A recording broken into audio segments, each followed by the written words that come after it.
뷰티풀 굿모닝 시간입니다. IBK 투자증권 강남센터 김용빈 선임주임과 함께하겠습니다. 안녕하세요. 네, 안녕하세요. 자, 시간의 특징주부터 살펴보도록 하겠습니다. 오늘 특징주들 살펴보면요. 시간 외부터 보도록 하죠. 시간의 거래입니다. 쭉 보시는 것처럼 대세가 보이시나요? 시간의 거래를 뒤흔든 건 단연 콘텐츠의 열풍이었습니다. 한 종목씩 보도록 하겠습니다. 먼저 바른손 그리고 바른손 ENC 이름이 비슷하죠. 이 두 기업의 공통점은 우선 아바타2 기대감 속에 급등했던 종목입니다. 운명을 같이 했던 형제와 아우 막상 영화 뚜껑을 열고 나니 두 갈래길에 서게 되는데요. 먼저 바른손은 영화 공개 후 당일 7%대 하락하고 5일 이평선이 급락합니다. 다만 바른손 ENC는 개봉 후에도 5일 이평선이 급락하지 않고 쭉 올라가는 모습인데요. 자, 그래도 인생은 또 끝까지 가봐야겠죠. 이번에 아바타2가 개봉 5일 만에 200만 관객을 돌파하고 1편보다도 더 빠른 흥행 속도를 보이고 있다는 소식에 연인 하락세를 보이던 바른손이 바른손 ENC보다도 더 시간 외에서 상승하면서 8%대 오릅니다. 그리고 그 뒤를 따라가는 바른손 ENC 또 4%대 올랐네요. 아바타2로 시작한 콘텐츠계 열풍이 끝나는가 싶더니 오히려 왕이 외교부 장관이 방한 소식에 불이 더욱더 붙고 있습니다.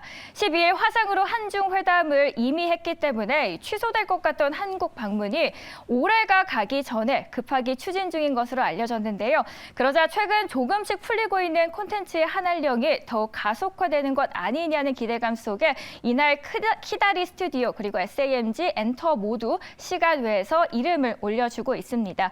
마지막으로 아래 플레이위드는 주주가치 제고를 위해서 자사주 20만 주를 장 내 취득하기로 결정했다는 소식에 1%대 올랐습니다. 선인주인님, 시간 외 종목에서 유행 따라 콘텐츠를 선택하실 건가요? 아니면 나 홀로 내 길을 걸으면서 또 다른 종목을 보실지 선택 픽해 주시죠. 저는 일단 콘텐츠보다는 좀 플레이위드에 대해서 좀 보고 있는데요. 사실 뭐 장 마감 후에 이제 20만 주 자사주 매입 공시에 대해서는 큰 영향이 없을 수도 있습니다. 왜냐하면 전체 총 물량의 이제 2% 남짓한 수준이기 때문에 큰 영향은 없을 수 있으나 좀 저가 매수적인 측면에서는 나쁘지 않을 수 있다라고 생각을 하고 있고요. 특히 내년 상반기에는 그 실M이라는 그 모바일 게임을 동남아 및 국내에서 이제 서비스를 할 예정입니다. 기존 같은 경우에는 이미 실M 같은 게임의 경우 이제 대만에서 이미 게임을 했었고 사실 좀 실패한 기록으로 좀 남아 있습니다. 특히 대만 시장에 진출했을 때 뭐 서버 관리 위협이라든지 이런 부분에서 좀 여러 가지 노이즈가 있었기 때문에 사실 이런 부분도 상당히 많은 부분이 주가에 반영이 되어 있다라고 생각을 하고 있고요. 하지만 이번에 동남아라든지 국내에 이제 진출할 때 있어서 이 실M에 대해서 좀 기존과는 다른 대응으로 나올 수 있다 이런 부분에서 기대를 해봐야 될 것 같고 이 실M이라는 부분에 대해서 말씀을 드리자면은 특히 플레이위드 같은 경우는 실이라는 IP와 이 로한이라는 IP 쪽으로 많이 유명한 게임입니다. 특히 2000년도 초반에 좀 많이 흥행을 했던 게임으로 아시면 될 것 같고요. 그러니까 이 실 게임과 또 다른 신작으로 또 나오게 되는데 실 유니버스라는 것은 이제 가치입니다. 이런 게임과 이 기존에 좀 흥했던 전작이 이제 로한의 그 두 번째 버전, 로한 M2가 이번 신규 개발되고 있고요. 이 부분은 사실 뭐 내년에 대체적으로 출시를 하려고 개발 중이다라고는 하지만 이런 부분에서 봤을 때 좀 길게 보셔도 괜찮을 것 같고요. 하지만 이 시간에서 사실 전체 총 물량 대비 많은 물량이 아니기 때문에 시초가에 많은 부분이 호가가 뜨게 된다면 이런 부분은 좀 매수를 지향하고 좀 눌림목대 한번 매수를 좀 추천을 드리고 싶습니다. 매수가는 6,700원, 손절가 목표가는 7,500원, 손절가는 6,300원을 제시하겠습니다. 네, 첫 번째 종목으로는 플레이위드 선택을 해주셨고요. 목표가로는 7,500원, 손절가 6,300원 꼭 참고해 주시길 바라겠습니다. 이번에 외국인과 기관의 수급도 함께 만나보도록 하죠. 자, 시간 외에서는 콘텐츠주가 힘을 냈다면 외국인은 게임주인 NC소프트를 11거래일 연속해서 담았습니다. 최근 업계에서는 이 게임에 대한 기대와 우려가 교차하고 있었죠. 신작에 대한 기대감 그리고 가로막힌 중국의 판호 소식 때문인데요. 왕이 부장의 방한 소식의 연장선일까요? 외국인은 NC소프트를 가장 연속적으로 매수했습니다.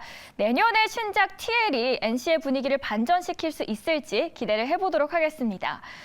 아니 그리고 휠라홀딩스가 미국 아울렛에 쫙 깔린다는 소식이 있습니다. 영업이익이 흑자로 나왔는데도 불구하고 코로나 때 산더미처럼 쌓인 재고들을 작정하고 모두 처리한다는 계획인데 외국인의 휠라홀딩스를 모두 9거래일 연속해서 사들입니다. 그 아래 UTI는 폴더블 관련주로 오랜만에 들어왔는데요. 26년까지 글로벌 폴더블 폰 시장이 무려 26년까지 3배 증가한다는 소식에 외국인들은 관심을 갖고 있네요. 자, 이렇게 외국인도 알아봤고요. 기관도 함께 보실 텐데요. 기관에서 가장 먼저 눈에 들어오는 건 단연 항공주입니다. 아시아나항공은 10일 연속해서 매수 중입니다. 아시아나항공이 이제 하와이 노선을 매일 운항하게 됩니다. 33개월 만에 코로나19 이전 수준으로 운항을 회복하는 건데 사실 하와이 외에도 전 노선에 걸쳐서 증편을 확정하거나 준비하고 있습니다. 이제 크리스마스를 함께할 연인과 가족도 다가오고 한 살 더 먹는 새해도 오는 만큼 하루라도 젊을 때 해외도 다녀오자라는 이용객들의 수요에 맞게 공급을 점차 확대해주는 모습입니다. 여러분 그리고 한미 약품이 수상합니다. 연말 들어서 무려 9건에 이르는 수상 실적을 올리면서 영예를 안고 있는데요. 시상식을 휩쓸고 있는 한미 약품, 기관도 그들의 노력을 알아주나 봅니다. 7거래일 연속해서 순매수하고 있습니다. 중국 춘절 이후에 본격적인 수요가 개선될 것이라는 증권가의 전망 속에서 페노션도 기관의 러브콜을 받고 있습니다. 페노션 3거래일 연속 담았는데요. 외국인과 기관의 수급 안에서 선택받은 기업들을 봤습니다. 그렇다면 어떤 종목의 러브콜을 보내실 건가요? 네, 저는 특히 외국인 종목에서는 UTI를 꼽고 있고요. UTI 같은 경우에는 사실 외국인뿐만 아니라 기관도 계속적으로 담고 있는 종목이다라고 말씀을 드리고 싶습니다. 사실 이 지금 시장 속에서 이 폴더블 시장이라는 것이 왜 폴더블일까라고 생각을 하실 수도 있는데요. 물론 이제 그 폴더블 시즌은 좀 지난 지는 됐습니다만 앞으로 이제 뭐 구글의 폴더블 출시라든지 애플의 25년도 이제 폴더블 출시 그리고 뭐 폴더블 태블릿 폴더블 노트북 이런 부분으로 생각해 봤을 땐 계속적으로 폴더블 시장은 계속적으로 커진다라고 할 수 있겠고요. 이 UTI가 생산하는 제품에는 기존의 이 폴더블 그 울트라 찐 글래스 같은 경우에는 이제 UTI가 생산한 UTG와 그리고 이제 그 폴리이미드 쪽으로 이제 양분됩니다. 특히 폴리이미드 같은 경우에는 이 스크래치 부분에서 많이 취약하기 때문에 대부분의 그 글로벌 제조사들이 UTG를 좀 많이 선호를 하는 쪽이고요. UTI 같은 경우는 이 UTG에 대해서 본격적으로 밀고 간다라고 보시면 될 것 같습니다. 특히 내년부터 이제 양산에 들어가게 되는데요.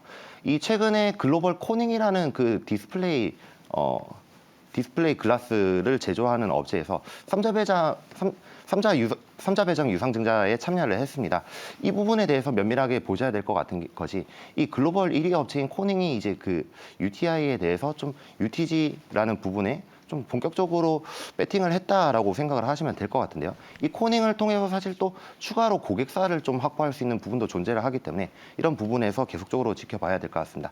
그리고 UTI가 생산하려고 하는 기존 UTG 같은 경우에는 이 상당히 얇았습니다. 한 20 마이크로미터 정도 됐었는데 이 UTI가 생산하려는 제품 같은 경우에 한 100 마이크로 이상, 특히 한 200 마이크로미터까지 생산이 가능합니다. 이 부분은 이제 상당히 얇게 된다면 이 파손이라든지 이런 부분에서 상당히 많이 취약을 하고요.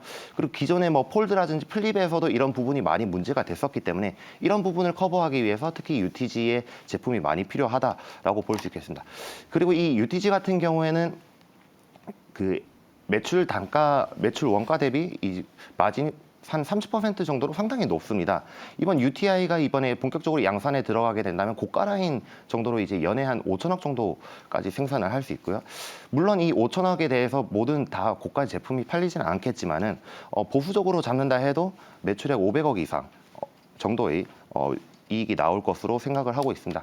그리고 앞서서 들으셨다시피 폴더블 시장 같은 경우에는 2026년까지 한 연평균 성장률로 30% 정도까지가 예상이 됩니다. 물론 그 리서치 조사마다 다르지만은 어떤 데는 한 2배 가까이를 예상을 하고 있는 정도로 폴더블 시장에 대해서 계속적으로 지켜봐야 되는 이유겠고요.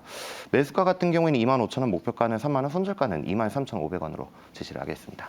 네, 외국인의 매수세 안에서는 UTI 선택을 해주셨습니다. 자, 그러면 기관 안에서는 또 어떤 종목을 선택해 주실지 말씀해 주시죠. 저는 특이하게 펜오션을 꼽고 있습니다. 펜오션 같은 경우에는 사실 이 물동량 증가에 대해서 배팅을 하는 종목이라고 볼 수 있겠는데요. 이 중국의 봉쇄 완화가 이 펜오션에 다른 흐름을 가져올 것 같다라고 생각을 하고 있습니다. 특히 최근에 한 일주일 새만 해도 BDI 지수가 한 1350선을 많이 기록을 했었는데요. 지금 일주일 만에 1528까지 많은 큰 폭으로 좀 상승을 해왔다 볼 수 있겠습니다. 사실 이 BDI 지수가 계속적으로 올라오는 데 있어서 가장 큰 역할을 했던 것이 이 중국의 철강석 재고가 많이 부족하고, 그리고 이 중국 쪽에서 리오프닝이 일어나기 때문에 이런 경기 부흥에 대해서 좀 보고 있지 않는가 싶습니다. 그리고 BDI 지수 같은 경우에는 좀 선행격 지표인 이제 중국의 통화량 같은 부분도 많이 보고 있는데요. 이 중국의 통화량 자체도 많이 올라오는 수준이기 때문에 이런 부분이 리오프닝과 함께 같이 맞물려지면서 좀 다른 상승폭을 불러올 수 있다라고 볼 수 있겠습니다. 일각에서는 대부분 BDI 지수가 어느 정도 상승할 것으로라는 데서는 대부분 동의하나 BDI 지수 같은 경우는 예전의 고점까지는 부족해 보인다라고 생각을 하고 있고요. 2000선까지는 무리하게 돌파를 할 수 있지 않을까라고 생각을 하고 있습니다. 그리고 이 BDI 지수 같은 경우에는 상당히 큰 영향을 차지하는 부분이 이 철강석 부분입니다. 이 철강석이라는 부분이 이제 수요가 계속적으로 중국이 리오프닝을 하게 되면서 좀 개선이 될 것이다라는 부분이 있고요. 그렇기 때문에 이 화물 쪽에서도 벌크선 쪽에 영향을 투자한다라고 볼 수 있겠습니다. 그리고 이 벌크선 같은 경우에는 사실 지금 4분기라는 겨울철이 계절적 비수기임에도 불구하고 이 철강석 재고가 상당히 낮아져 있는 축에 속하고 있습니다. 그렇기 때문에 이제 중국이 철강석 쪽으로 물동량을 계속적으로 늘릴 수 있는 좀 기반이 될 수 있겠다라고 할 수 있겠고요. 지금 현재 펜오션 같은 경우에는 운용선대 같은 경우에 280여 척 중에서 지금 한 245척 수준의 이제 벌크선을 운용을 하고 있기 때문에 이런 부분에 있어서도 이 벌크선 쪽 레버리지 비율이 상당히 세다. 이런 부분으로 봤을 때 지금 중국의 리오프닝 관해서 투자를 하실 거면은 물동량 관해서는 펜오션이 최적이다라고 할 수 있겠고요. 그런 의미에서 사실 뭐 HMM이라든지 컨테이너 쪽은 좀 저는 지향을 하고 있습니다. 매수가 같은 경우에는 5,850원, 목표가 같은 경우는 6,700원, 손절가는 5,300원을 제시하겠습니다. 외국인과 기관 안에서 한 종목씩 저희 알아봤습니다. 아무래도 오늘 영하 16도까지 내려가는 추위 때문에 이 스튜디오 안은 더 추워서 이 선임 주인님의 입이 조금 덜 풀리신 것 같은데요. 이렇게 오물오물 팁을 한번 드리도록 하겠습니다. 자, 이번에 사모펀드 넘어가는 도중에 입 푸시길 바라겠고요. 자, 이번에 사모펀드 알아보도록 하겠습니다. LG 에너지 솔루션 미국 IRA 시행에 따라서 전기차 신규 주문이 빠르면 1분기 중순 이후 확인이 가능할 것으로 예상을 합니다. 따라서 업계에서는 내년 3월 이후 주가 반등을 예상하는데요. 그래서 그런 걸까요? 이날 LG 에너지 솔루션을 미리 담고 있습니다. 이어서 FNF 따뜻한 겨울과 중국 락다운의 영향으로 주가가 최근 연일 하락 중입니다. 그러나 사모펀드는 중국의 봉쇄 해제와 12월의 한파 시작으로 내년 상반기 실적 개선이 기대된다는 점에서 무게를 두면서 매수하는 모습입니다. 마지막으로 5G 인프라 저점을 찍고 최근에 쭉 올라오고 있습니다. 이제는 단순 테마가 아닌 추세적인 전환일까요? 사모펀드의 픽은 이노와이러스입니다. 자, 그렇다면 사모펀드 내에서 주인님의 픽은요? 저도 이노와이어리스를 보고 있는데요. 사실 지금 최근에 계속적으로 시장에 대해서 보고 있는 것이 이 반도체랑 배터리 쪽의 수급이 비고 이 5G랑 바이오 쪽으로 좀 몰려가고 있다는 것입니다. 그렇게 되면 좀 5G에 관해서도 계속적으로 지켜봐야 될 것이다라고 생각을 하고 있고요. 그 중에서도 이제 이노와이어리스 같은 경우는 지금 최근에 이 5G 관해서 계속적으로 호재가 나오고 있죠. 뭐 인도향 투자라든지, 그리고 북미 투자가 그 코로나로 이연됐던 것이 계속적으로 가속화가 되고 있다라는 부분이고요. 이 이노와이어리스 같은 경우에는 이 스몰셀이라는 부분을 이제 제조를 하고 있는데, 이 스몰셀이라는 것이 계속적으로 수요가 늘어날 것인데요. 특히 5G 같은 경우에는 LTE 대비 이 주파수가 상당히 높기 때문에 음영 지역이 많이 생깁니다. 그러니까 회절이 적게 된다라고 해야겠죠. 이 건물 내부라든지 이런 음영 지역들이 계속적으로 생기게 되면서 이 음영 지역을 기존 LTE보다 훨씬 더 많이 커버를 해야 될 것이고요. 이런 부분에 있어서 스몰셀이라는 부분이 상당히 중요해진다라고 할 수 있겠습니다. 그리고 이 LTE 대비 이제 5G 관련 스몰셀 같은 경우에는 상당히 높은 ASP를 가지고 있기 때문에 이 이노와이어리스가 계속적으로 좀 수혜를 받을 수 있다라고 생각을 하고 있고요. 그리고 이제 뭐 특히 국내에서 같은 경우에는 5G 특화망이라는 부분이 계속적으로 대두가 되고 있죠. 뭐 예를 들어서 뭐 기업들의 공장이라든지 아니면 뭐 클라우드, 네이버 클라우드 센터라든지 이런 부분에 있어서 기업들만의 특화된 망을 이제 계속적으로 구축을 하고 있는데요.